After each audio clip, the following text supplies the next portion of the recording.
Thank you sir, आपने invite किया मुझे। इकबाल अडवाणी साहब, इस वक्त जब हम अफगानिस्तान के मामले पे बात करते हैं तो ट्रम्प का एक बड़ा अजीब सा बयान आता है। कहते हैं मैं इस वक्त बड़ा मैं मसरूफ़ हूँ, वरना मैं बड़ा आसानी से ये मामला हल कर देता।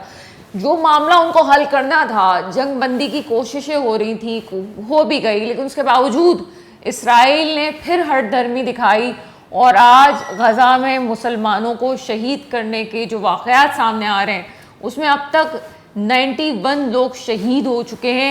क्या कहेंगे इस हवाले से?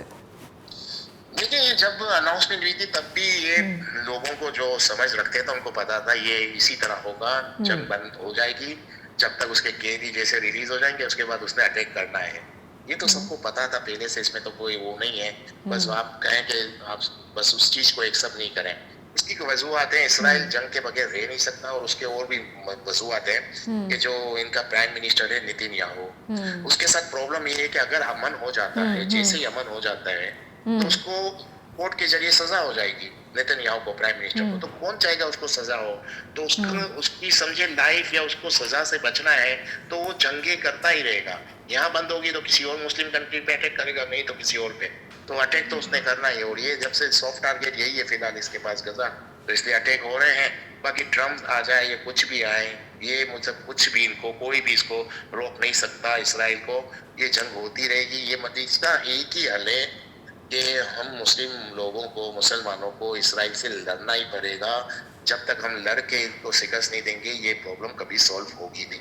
अच्छा, एक तरफ पाकिस्तान के सेंटिमेंट्स हैं कि जनाब किसी तरह से फ़लस्तीन का साथ दिया जाए। तो हर पाकिस्तानी के हमसे अगर पूछा जाए तो हम भी कहते हैं जनाब हम साथ देंगे। लेकिन आप क्या समझते हैं कि हुकूमती सतह पे अभी अमेरिका से हमारे जो ताल्लुकात हैं, हमारे फील्ड मार्शल की बड़ी तारीफ़ें भी हो रही हैं, हमारे वज़ीर आज़म की बड़ी तारीफ़ें हो रही हैं, लेकिन साथ साथ ख्वाजा आसिफ साहब का एक बयान कुछ अरसे पहले मैंने सुना, तकरीबन 15 अक्टूबर की बात है, कि उन्होंने कहा कि अगर पाकिस्तान को ज़रूरत महसूस हुई तो वहाँ पे वो फ़लस्तीनी भाइयों के लिए अपनी फ़ौज भेजेंगे। ये उन्होंने हुकूमती बयान नहीं दिया, लेकिन उन्होंने अपनी ज़ाती राय ये बताई कि जनाब ऐसा हो सकता है। आप क्या समझते हैं कि ये इस वक्त पॉसिबल है कि पाकिस्तान जो है वो अफगान या इसराइल में जंग भेजे, फ़लस्तीनियों की मदद के लिए जंग भेजी, फ़ौज को भेजे? क्या कहेंगे आप? नहीं, पाकिस्तान कैसे भेज सकता है फौज? मुझे तो नहीं पता किस तरह उसने बयान दे दिया था। अगर फौज भेजनी थी तो बहुत पहले भेज देती थी। फौज किस तरह भेजेगा? वो तो सब चीजें उसने तो सील की हुई है, तो फौज तो वहां पर कोई बॉर्डर नहीं खुली हुई, फौज कहाँ से जाएगी? बस पाकिस्तान इतना ही कर ले कि जो मुस्लिम कंट्री है उन मुस्लिम कंट्रियों से रिक्वेस्ट करे कि वो इसराइल से ट्रेड बंद कर दे। सिर्फ अगर किसी को भी मदद करनी है, किसी मुस्लिम कंट्री को भी फलस्तीनियों की मदद करने का सबसे आसान तरीका, और वो है जो कर भी सकते हैं, बाकी तो बहुत दूर की बात है, फौजें भेजना लड़ना हो तो बहुत दूर की बात हो गई। इतना कर दें कि ट्रेड बंद कर दे मुस्लिम कंट्री इसराइल से। इसराइल खुद ब खुद हथियार फेंकेगा। इसराइल का तेल भी मुस्लिम कंट्रियों से जा रहा है, इसराइल की गैस भी उधर से जा रही है, इसराइल का खाना पीना भी ज्यादातर मुस्लिम कंट्रियों के जरिए ही जा रहा है। तो मुस्लिम कंट्रियों को फौज भेजने की जरूरत नहीं है। ट्रेड बंद कर दें तो इसराइल खुद खत्म हो जाएगा। लेकिन मसला ये है कि मुस्लिम कंट्री चाहते भी हैं कि गजा में फलस्तीनियों की मदद करना कि नहीं, ये एक सबसे बड़ा सवाल है।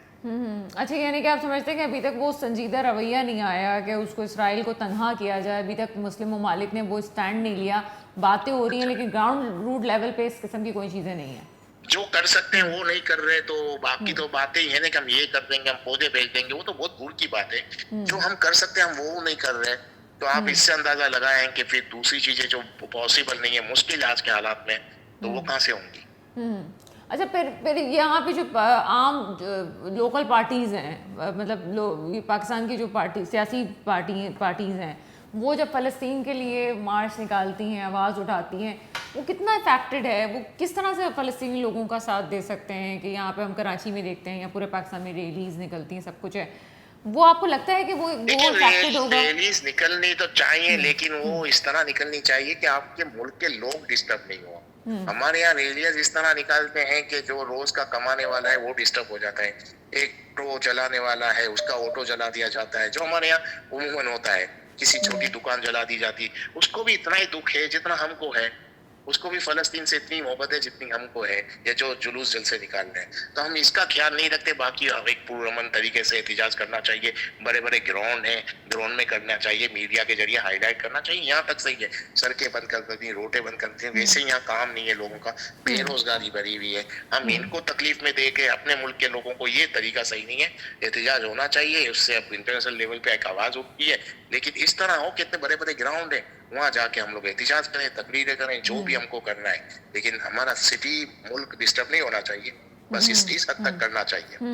अच्छा, अब जो सबसे बड़ा मामला पाकिस्तान में हमें नज़र आ रहा है वो इस वक्त अफगानिस्तान से जो मुज़ाकरात हमारे नाकाम हुए हैं वो हैं, और साथ साथ इस वक्त वो सूबा जो कि सबसे ज़्यादा अफेक्टेड, वहाँ पे बॉर्डर्स लग रहे हैं, मसाइल हैं, वहाँ पे सोहेल आफरीदी साहब वज़ीर आला KP इस वक्त काबीना बनाने में और दूसरी चीज़ों में सिर्फ एक ही शर्त लगाते हैं कि जनाब हमें इमरान खान साहब से मिलने दिया जाएगा, उसके बाद ही मसाइल हल होंगे, उसके बाद ही स्ट्रेटजीज सेट होंगी।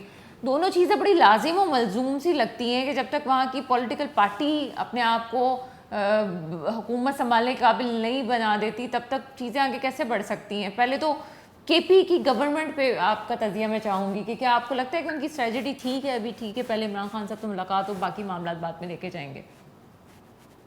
नहीं, अगर इमरान खान से वो कह रहे हैं कि इमरान खान से मुझे मुलाकात इसलिए करनी है कि काबीना में किन किन लोगों को लेना है, अगर यही वजह है तो वो अंदर से किसी को भी लेटर दे या समझा सकते कि नहीं, इनको काबीना में ले।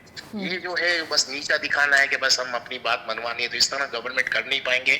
और पाकिस्तान में अगर सुबह KPK में अगर इनको गवर्नमेंट करनी है और अपनी पब्लिक को, आवाम को फायदा पहुंचाना है, तो देखिए हर सियासी पार्टी से मिलना पड़ेगा, इस्टेब्लिशमेंट को ऑन बोर्ड लेना पड़ेगा, वफाक को ऑन बोर्ड लेना पड़ेगा, तभी वो गवर्नमेंट कर पाएंगे। अगर वो एग्रेसिव रहेंगे इस तरह, तो वो फिर खुद भी गवर्नमेंट नहीं कर पाएंगे, और आगे जाके मुझे लगता है कुछ और स्टेप उठाना पड़ेगा वफाक को, क्योंकि इस तरह से एग्रेसिव पॉलिसी से गवर्नमेंट इनकी चलेगी नहीं। हर बात में खान साहब करना, देखिए खान साहब करने का कोई मकसद नहीं है।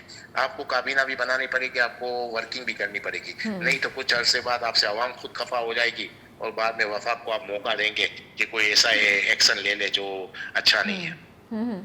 अच्छा, अभी हमारी PTI रहनुमा से भी बात हो रही थी, अफगानिस्तान से हमारे मुज़ाकरात नाकाम होते हैं, डेडलॉक आ रहा है इस वक्त, बड़े बड़े ममालिक उसमें साथ भी हैं, कतर है, तुर्की हमारे साथ मौजूद है कि मसाइल हल हो जाएं, लेकिन दूसरी तरफ KP वालों का ये कहना है, उनकी हुकूमत का ये कहना है कि चूँकि ये सोहेल आफरीदी साहब इमरान खान से मिल के अफगानिस्तान की जंग को ख़त्म करवा सकते हैं, मुज़ाकरात करवा सकते हैं, इसलिए नहीं मिलने दिया जा रहा। क्या कमेंट करेंगे इस पर? नहीं, वो कुछ भी नहीं कर सकते हैं। देखें KP के जो इमरान खान जो बात करते हैं, वो मुज़ाकरात भी किन से करना चाहते हैं, जो तहरीक तालिबान है, तहरीक तालिबान पाकिस्तान से मुज़ाकरात की बात करते हैं। तहरीक तालिबान पाकिस्तान से, तो पाकिस्तान क्यों मुज़ाकरात करेगा?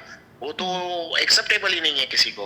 पाकिस्तान तो उससे मुज़ाकरात करना चाह रहा है, अफगानिस्तान की जो तालिबान है उनसे, और ये अगर करेंगे भी तो इनसे ही करेंगे। पिछले 4-5 साल से इन्होंने इसी पे तो जोर दिया है कि हम तहरीक तालिबान पाकिस्तान से मुज़ाकरात करें। तहरीक तालिबान पाकिस्तान से मुज़ाकरात का कोई मकसद ही नहीं है, और उससे पाकिस्तान करेगा भी नहीं। अफगान तालिबान से हम कर रहे हैं, लेकिन अफगान तालिबान कुछ राइटिंग में देने के लिए तैयार नहीं है। उसका मतलब वो इस चीज को कंटिन्यू करना चाहते हैं, और उनको, आप इसमें कोई दो राय नहीं है, इसमें इंडिया का इन्वॉल्वमेंट बहुत है। वो जो वहां पर गए थे, जो टीम की डेलीगेशन, वो तैयार भी थे, लेकिन उनको बाहर से ये इंस्ट्रक्शन आ रही थी, काबुल से या न्यू दिल्ली से, कि आपको नहीं करने इस तरह से। बाकी तो वो भी तैयार हैं, लेकिन पाकिस्तान, तहरीक तालिबान पाकिस्तान से तो मुज़ाकरात नहीं करेगी। जो खान साहब हैं या जो KP गवर्नमेंट है, वो यही चाह रही है, तो वो यही कहती है। इससे तो कोई फायदा नहीं है। इतने सालों से हमने मुज़ाकरात किया, उसका रिजल्ट क्या मिला? कुछ भी नहीं। अब इसका एक ही हल है, मैं आपको सीधा सा एक हल बताऊं। पाकिस्तान को लड़ना पड़ेगा और तालिबान हुकूमत को डैमेज करना पड़ेगा, वहां जाके अटैक करने पड़ेंगे, और कुछ अरसे बाद वहां पर और भी जो है ग्रुप, वो ग्रुप सामने आ जाएंगे। उसके बाद उनकी गवर्नमेंट वीक हो जाएगी, या तो फिर वो मुज़ाकरात करेंगे, या खुद वो उनकी गवर्नमेंट खत्म हो जाएगी, या घरों में बैठ जाएगा अफगानिस्तान। यही होगा, लेकिन पाकिस्तान को अटैक करना पड़ेगा, पाकिस्तान को ये जंग लड़नी पड़ेगी। इसके अलावा कोई सोल्यूशन नहीं है। बहुत शुक्रिया इकबाल अडवाणी साहब हमारे साथ मौजूद